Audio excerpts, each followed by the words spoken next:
Ha, opam, kelganingiz yaxshi bo'pti. Sizni rosa sog'ingandim. Men ham seni sog'indim. Boringizga shukr. Ammo xotin, Nabi, tezda choyni olib kel. xo'p bo'ladi. Bo'l. Menga qara. Ahmad deymi? Opa, maktab davrida ustozim aytardi. Sen qachon odam bo'lasan? Qachon yaxshi o'qiysan? Bu ketishingda Xush kelibsiz. qo'yga o'xshab, bolga o'xshab yuraversang, senga bir ahmoq erga tegadi degandi. O'sha ahmoq shu-da. Bekorlarni aytibdi o'sha ustozing. Qara, qanaqa zo'r yashaysan, hamma yo'qing zo'r. Ha, mayli. Bo'pti, opam, shuni olib bir yerga o'tib kelay. Kelingiz bilan o'tirib turing. Hop, hop. Opajon, Qaysi jinni ustozi aytgan ekan shuni?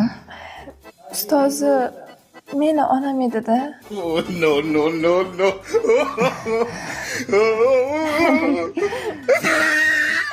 Ha, opam, kelganingiz yaxshi bo'pti. Sizni rosa sog'ingan.